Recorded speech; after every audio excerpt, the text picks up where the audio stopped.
O debate franco e aberto sobre os mais diversos assuntos à luz do direito. Está no ar, Reflexões, com André Ramos Tavares e Gisele Reis, que recebem hoje o advogado Guilherme Amorim e o professor Lucas de Freitas.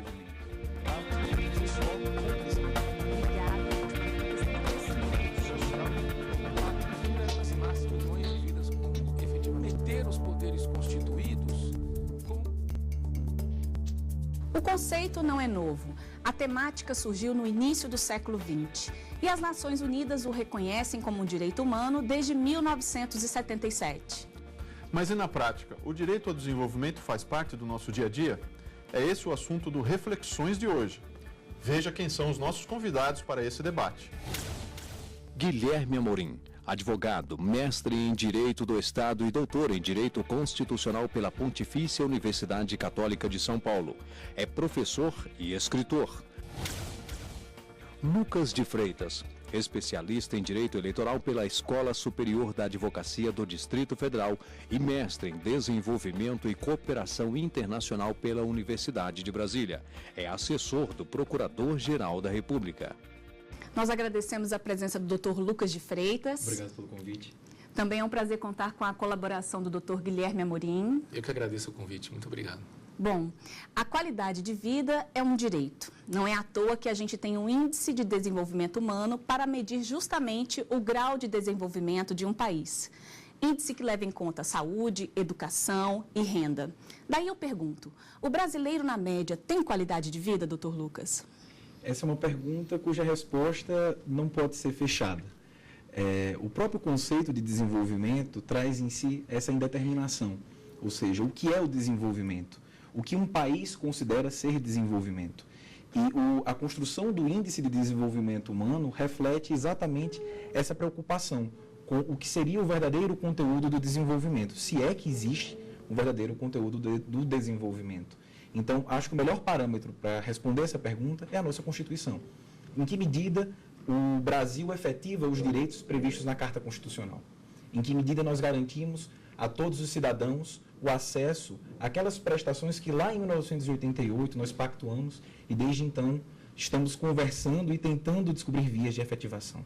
O desenvolvimento ele não pode ser só econômico, claro, né? Mas, exatamente. De qualquer maneira, hoje nós assistimos uma redução do PIB, né, no Brasil. A gente está enfrentando aqui já o início de um processo inflacionário que acaba corrompendo os rendimentos das pessoas e as capacidades, né, as capacitações para atuar na vida, no dia a dia de cada um e ter uma qualidade, não é, de vida aceitável. Como é que a gente coloca o direito ao desenvolvimento previsto na Constituição, não é, doutor Lucas, nesse contexto econômico de crise, num contexto de dificuldade econômica, apesar de o desenvolvimento não ser, obviamente, apenas uma dimensão econômica, não ter apenas uma dimensão econômica, mas certamente o afeta, não? Sim, o afeta, sem sombra de dúvidas. Hoje, há uma percepção sobre a questão do direito ao desenvolvimento, a partir, inclusive, de um estudo econômico do ganhador do Prêmio Nobel de Economia, Amartya Sen, que busca visualizar a questão do direito ao desenvolvimento na sua integridade. E isso é absolutamente consentâneo com as previsões normativas que estão na Constituição Federal. Vejam que o Constituinte, quando previu uma série de direitos fundamentais e de direitos sociais, já tinha essa concepção de que para a pessoa desenvolver as suas potencialidades, é preciso que ela tenha acesso à educação, acesso à cultura, acesso ao pleno emprego, não é? E outros direitos previstos na Constituição. Então, evidentemente, quando nós temos uma crise econômica que afeta a capacidade do Estado no seu investimento social, a capacidade do Estado como indutor do desenvolvimento econômico, evidentemente que na ponta a implementação desses direitos fundamentais e desses direitos sociais previstos na Constituição sofre um certo revés, né? Sofre uma certa, eu não diria um retrocesso, mas não avança naquela medida que o constituinte originário gostaria que avançasse. Me parece que essa questão do conceito de direito ao desenvolvimento não está ligada intimamente à questão de crescimento, né? São conceitos diferentes, né? Crescimento, o desenvolvimento me parece que é algo que vai além, uma mudança de estrutura, não só no que diz respeito ao aumento de PIB, crescimento de renda, mas estaria relacionado mais a uma mudança de estrutura ligada ao bem-estar social. É por aí mesmo? É por aí mesmo. Quando a gente observa, né, o doutor Lucas mencionava há pouco a previsão constitucional, a previsão normativa do direito ao desenvolvimento. O artigo 3º, ao estipular quais são os objetivos fundamentais da República Federativa do Brasil, coloca ali no seu inciso 2º a promoção do desenvolvimento econômico nacional. Mas se nós observarmos o conjunto de normas constitucionais atinentes à promoção do desenvolvimento, nós perceberemos que o Constituinte ele teve uma preocupação que transcende apenas a questão do desenvolvimento econômico. Justamente quando ele busca comprometer os poderes constituídos com a aplicação de recursos na realização de direitos sociais, na realização de direitos econômicos, quando diz que o planejamento é determinante para o Estado, ou seja, há aí obrigações impostas ao Estado que efetivamente permitam assegurar o cumprimento das normas constitucionais. Então, nessa medida, eu concordo com sua afirmação e com a sua indagação. O direito ao desenvolvimento, para ser implementado, ele precisa de um conjunto de esforços que não é apenas do legislativo ou do poder executivo ou do poder judiciário, na medida em que leva questões para serem, na medida em que questões são levadas para serem discutidas e decididas pelo poder judiciário. É do conjunto da sociedade como um todo. A discussão sobre crescimento já frequentava o debate quando a Amartya Sen projetou o índice. O índice foi projetado para tentar refletir a superação de um conceito primievo que limitava desenvolvimento a crescimento econômico. Ou seja, o crescimento econômico sozinho traria os benefícios que a sociedade buscava, por si só, com o crescimento econômico, os cidadãos conseguiriam efetivar essas pautas de direitos. E o grande trunfo do Índice de Desenvolvimento Humano foi exatamente demonstrar que crescimento econômico não necessariamente implica distribuição de renda. Ou seja, pode ter crescimento sem desenvolvimento. E, geralmente, países que só investem num dos fatores do Índice de Desenvolvimento Humano, que é o fator crescimento, não distribuem renda. Então, os relatórios da ONU deixam isso muito claro, que aqueles países que não se preocupam com o investimento em saúde, que não se preocupam com o investimento em educação, eles podem até conseguir modificar o seu índice de desenvolvimento humano com base nesse parâmetro, mas não distribuem renda. Não efetivam nos diversos ramos de sua população essas pautas de direitos. E hoje a preocupação da ONU é exatamente essa. Como construir novos índices que consigam lançar luzes a essas dificuldades do conceito de desenvolvimento. Tanto que foram criados 2 novos índices muito interessantes. Um, que é o desenvolvimento humano alterado com base na deficiência dessa distribuição de renda, e outro que é o desenvolvimento humano alterado com impacto sobre as mulheres, que são um grupo mais fragilizado e que geralmente demonstram os estudos que não são atingidos da mesma maneira do que os homens no processo de construção dessas pautas de desenvolvimento. Isso é muito interessante porque isso faz com que a gente perceba com muita nitidez, não é, que o direito ao desenvolvimento está necessariamente ligado sempre com os direitos sociais.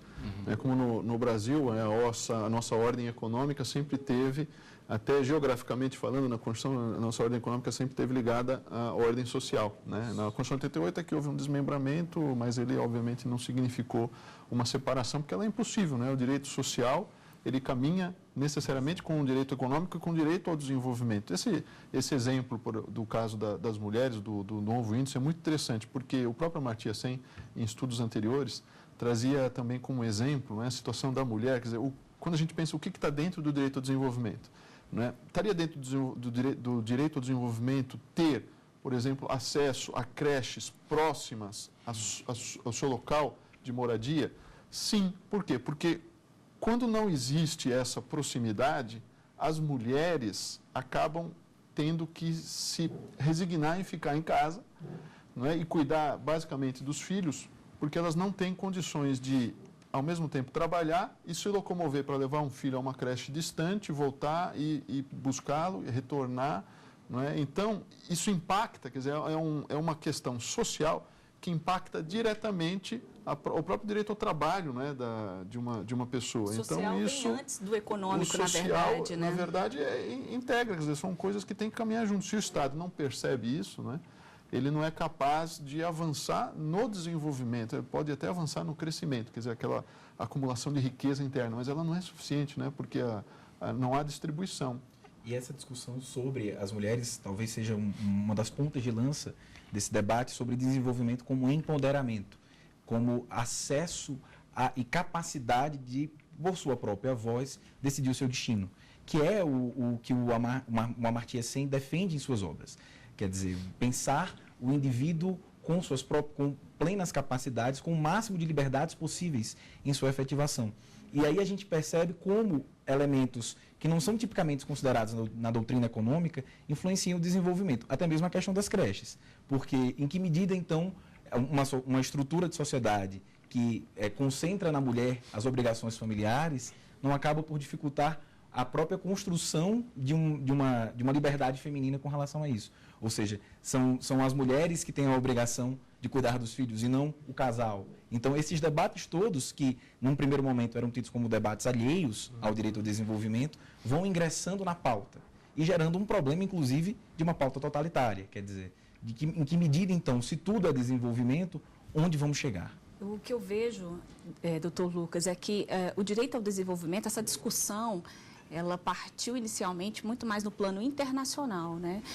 Nós temos documentos da ONU de 1945 que, embora não tenham trazido essa nomenclatura, ela já trazia a ideia do que vinha a ser direito ao desenvolvimento. O doutor Guilherme mencionou a questão da Constituição, né? Ao eleger no artigo 3º como objetivo da República o desenvolvimento nacional, mas me parece que essa preocupação realmente ela veio primeiro no âmbito internacional e depois ela foi internalizada, né, dentro da nossa Constituição. O pós-Segunda Guerra Mundial, ele inaugura um momento de profunda reflexão entre as nações.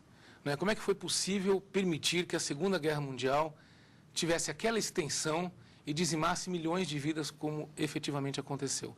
Então, o primeiro conceito que surge, que está diretamente ligado à questão do desenvolvimento, é o direito assegurado à autodeterminação dos povos.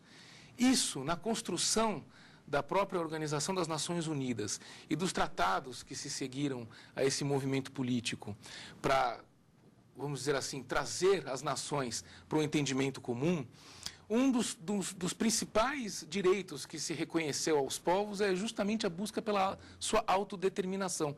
Então, o direito ao desenvolvimento está muito ligado a essa questão de que cada país, de que cada Estado deve ter a sua liberdade, a sua independência assegurada, né? Não mais aqueles estados-colônias, não mais aquela disputa de território, mas para uma prática que seja diferenciada, uma prática de cultura dos direitos humanos, uma prática de cultura da paz, mas, sobretudo, pelos instrumentos de se assegurar aos indivíduos buscarem as suas potencialidades, a realização do desenvolvimento como projeto de país.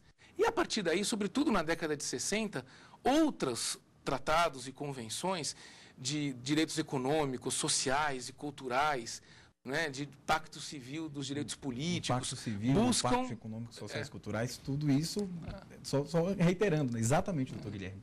Quer dizer, na medida em que isso ingressa na pauta e começa a frequentar uma série de documentos, os debates interno e internacional passam a se alimentar. E o Constituinte de 88 foi impactado por essa herança. Em 86, vinha a Declaração da ONU sobre Direito ao Desenvolvimento. E o Constituinte estava ciente também das heranças dos pactos de direitos civis e políticos, dos pactos do Pacto Econômico, Social e Cultural. Então, num marco normativo internacional favorável a isso, conjunto com um processo de redemocratização que trazia voz a grupos que anteriormente não participavam da construção dos destinos nacionais, a Constituição torna-se extremamente abundante e generosa nessa perspectiva de desenvolvimento, nessa perspectiva de projeto de país. Esse, na verdade, é um tema que diz respeito à soberania econômica e às relações entre um país e um Estado e os direitos proclamados pelos tratados internacionais. Mas agora a gente faz uma breve pausa, não saia daí. O direito ao desenvolvimento é o tema do Reflexões de hoje. No primeiro bloco, a conversa foi sobre o crescimento econômico e a qualidade de vida. Nós vamos retomar a nossa discussão de hoje no Reflexões, falando então sobre a questão da soberania econômica. E aqui eu aproveito para lembrar que a França sediou recentemente a COP21, a Conferência Mundial sobre Mudanças do Clima. E fica então sempre essa indagação. Organismos internacionais, convenções internacionais, acordos, acabam de alguma maneira procurando promover e incentivar o desenvolvimento com prejuízo da soberania dos países, ou na verdade é uma contribuição? Poderíamos dizer que é uma contribuição, como por exemplo o que está acontecendo agora recentemente na COP21. Olha, trata-se, na verdade, doutor André, de uma necessidade de superar as estruturas do subdesenvolvimento. Então, quando nós falamos em soberania econômica e esse processo de integração do Brasil num cenário econômico internacional por meio de tratados, a própria decisão de aderir a um tratado, a uma convenção internacional, é um exercício dessa soberania. É um exercício dessa soberania. E o que a Constituição Federal de 1988, no meu ponto de vista, foi muito sábia em prever, ela prevê que o cidadão, que o indivíduo, ele tem uma participação ativa no processo de superação dessas estruturas de uma condição de subdesenvolvimento. Mas quando, por exemplo, um país acaba assinando um tratado internacional, um acordo internacional, e acaba, portanto, sendo impedido muitas vezes por sua suposta própria vontade, não é, de proceder mais adiante de uma maneira diversa, vou dar um exemplo para não ficar muito abstrato. A questão do protecionismo, que é sempre um tema muito delicado. Quer dizer, quando o país, o Brasil assinou diversos tratados internacionais, hoje ele não pode proteger as suas indústrias, às vezes uma indústria nascente, às vezes uma questão ainda muito incipiente do desenvolvimento econômico do país, porque ele se comprometeu lá no passado com estruturas já super desenvolvidas de países extremamente avançados e hoje, portanto, acaba sendo refém de alguma maneira, né, de situações que talvez ele próprio tenha criado, ou não, ou talvez tenha sido de alguma maneira imposto, muitas vezes é imposto, né, pela própria cultura internacional. Existe um grupo forte de autores que discute exatamente a liberdade na construção desse direito internacional, que é o grupo de autores que é uma escola chamada TWAIL, né, as abordagens terceiro-mundistas de direito internacional, que vão discutir exatamente isso. De que maneira a estrutura que se forma de direito internacional no pós-Segunda Guerra Mundial, apesar de todo esse lado de preocupação, de debates a respeito da emancipação, que é bem-vindo, claro, também não traz consigo estruturas de dominação, estruturas que se voltam a controle desses países na sua inserção no âmbito mundial. Grande exemplo disso é o FMI e os debates perenes sobre pautas de desenvolvimento norteadas pelo FMI. Né? A América Latina passa, na década de 80, um longo debate a respeito de qual é o caminho do crescimento e do desenvolvimento, norteado muito fortemente por essas pautas construídas ou para alguns impostas pelo FMI. E hoje, os países da própria Europa, a Grécia, Espanha, Portugal, vão refletir sobre essa questão dos ajustes estruturais, que é uma crítica forte dessa postura que diz, de certa maneira, os tratados podem atuar sinergicamente, estimulando essas pautas que se buscam nos países, mas, de outro lado, efetivamente pode acontecer que alguns tratados imponham obrigações e se formem uma estrutura que acabe por cercear a própria emancipação. Aí tocando já para um outro tema que eu queria debater aqui com vocês, em relação a países desenvolvidos e países em desenvolvimento ou subdesenvolvidos. Então, de um lado nós temos países ricos, de outro países com miséria, que não tem alimento, que não tem saneamento básico.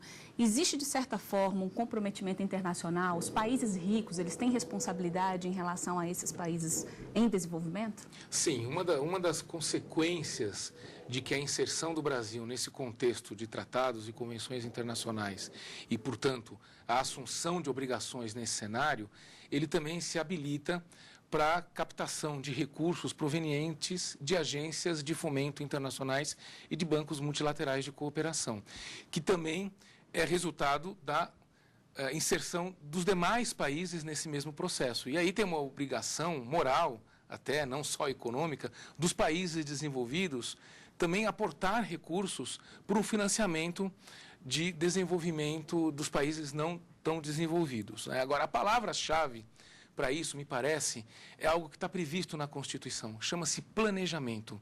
O planejamento foi algo que começou lá no governo militar, uma espécie de uma planificação, de um planejamento da economia a partir da definição de orçamentos, programas. Nós avançamos, né? Nós avançamos para uma sociedade democrática com participação ativa dos indivíduos nesse processo, mas nós temos que nos perguntar, o acesso a essas linhas de crédito internacionais, ao acesso a recursos, se não houver planejamento, se não houver algo estrutural, algo sistêmico para implementar as normas que estão previstas na Constituição Federal atinentes ao desenvolvimento nacional, ele não acontecerá. Então, nós ainda não temos uma prática que seja estendida a todos os poderes constituídos do Brasil do planejamento da sua atividade. Ainda que né? Pois é. E ainda que a Constituição diga que esse planejamento seja determinante, seja obrigatório. É muito interessante que aí entram no jogo duas palavras que não costumam frequentar o direito, que é destino e sonho. Quer dizer, desenvolvimento é falar de destino, quer dizer, qual é o rumo que a nação deve tomar, e de sonho. Então, nesse sentido, deixa de ser uma pauta fechada. Nós nunca seremos a França, nós nunca seremos os Estados Unidos, e nem queremos ser. Nós desejamos ser um Brasil que efetive em si pautas de direitos construídas pelos próprios brasileiros. Então, deslocar a discussão sobre desenvolvimento para uma discussão sobre destino e sonho, que envolve planejamento. Afinal de contas, o sonho de amanhã é o planejamento de hoje, é o esforço de hoje, é o investimento de hoje. Isso fica claro, construindo uma ponte sobre essa necessidade de empoderamento. Agora, quando nos vemos diante de uma discussão sobre desenvolvimento sustentável, no caso do recente acidente que aconteceu em Minas Gerais e da poluição na bacia do Rio Doce. Quer dizer, de que maneira o Brasil deseja e se compromete com a exploração mineral e de que maneira o Brasil deseja e se compromete com a preservação do meio ambiente. Como aquelas populações podem participar desse processo. Como conciliar, né, esses interesses, né? Exatamente. Como chamar aqueles que são diretamente impactados a participar. Então, agora, inicia-se um período de reflexão. Nós sabemos da mobilização dos órgãos públicos para discutir isso. O próprio Ministério Público Federal, o Ministério Público do Trabalho, o Ministério Público Estadual de Minas Gerais estão atuando lá, conjuntamente com outros órgãos, para tentar entender o que aconteceu. Mas resta essa pergunta que nós teremos que responder. Será que aquelas populações que foram atingidas foram ouvidas no processo de construção daquela exploração mineral? E de que maneira? Então... E de que maneira elas poderiam participar, não é? Porque eu acho que esse é um ponto exatamente muito importante que foi tocado na tua colocação inicialmente. Nós nunca seremos, não é, uma França ou uns Estados Unidos, porque a estrutura internacional está formada de uma maneira, não é, em que há países desenvolvidos, né, e há países subdesenvolvidos que acabam também permitindo que haja os países desenvolvidos. Quer dizer, é uma estrutura dependente, como dizia o Celso Furtado. Né? Quer dizer, não são estruturas independentes. Olha, nós estamos numa fase do nosso desenvolvimento e um dia alcançaremos, então, o progresso máximo e chegaremos a uma nação hiper... Exatamente. Nós temos que olhar para a nossa realidade, resolver os nossos problemas e atender as demandas da nossa população, das nossas comunidades. Né? É muito crítico, eu acho, que uma comunidade... ou que a população brasileira não possa participar da discussão sobre o destino dos minerais que compõem o seu subsolo, né, que compõem a sua riqueza, a riqueza da sua nação.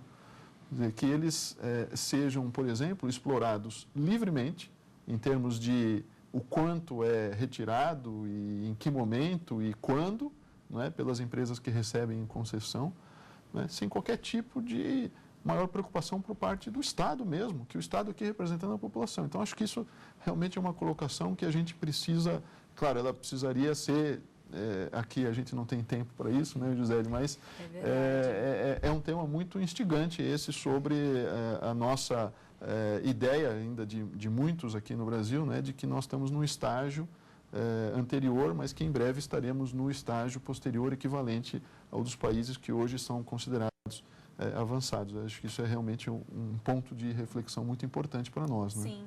É isso mesmo. O Reflexões de hoje discutiu o tema desenvolvimento. Nós terminamos por aqui. Eu quero agradecer a presença do Dr. Guilherme, também do Dr. Lucas. Obrigado. Você aí de casa pode rever este programa aqui mesmo na TV Justiça em horários alternativos ou no nosso site tvjustiça.jus.br.